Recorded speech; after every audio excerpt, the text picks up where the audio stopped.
Breaking news కన్న బిడ్డలను కాల్వలో తోసి పరారైన తండ్రి చిక్కాడు.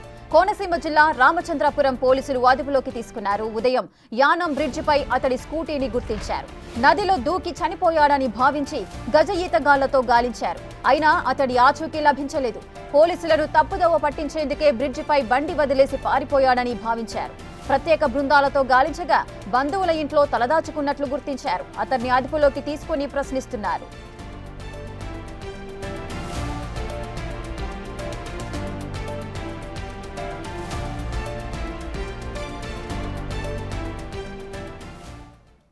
పూర్తి డీటెయిల్స్ మా ప్రతినిధి శివశంకర్ అందిస్తారు.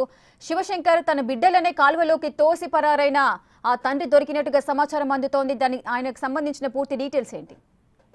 ఎస్ రేఖ, చూసుకున్నట్లయితే ఏదైతే అత్యంత పాశవికంగా మొన్న రామచంద్రపురం ఏదైతే ఇంజిరం కెనాల్ లో గణపతి లోకల్ వద్ద అయితే గణపతి నగర్ లోకల్ వద్ద ఇద్దరు పిల్లల్ని కూడా కాలువలోకి నెట్టేసిన దుర్మార్గుడు ఎవరైతే రాజు ఉన్నాడో రాజునైతే యానంలో పోలీసులు గుర్తించారు.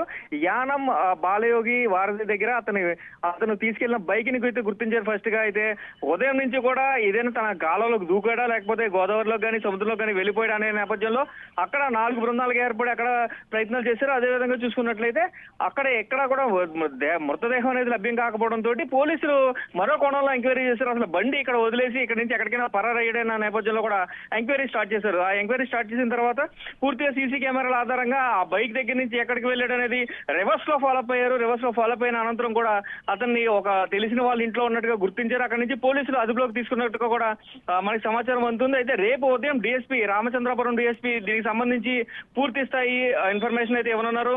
అసలు ఇప్పటికే రాజుని అదుపులోకి తీసుకున్న పోలీసులు పూర్తి స్థాయిలో ఎంక్వైరీ చేస్తున్నారు.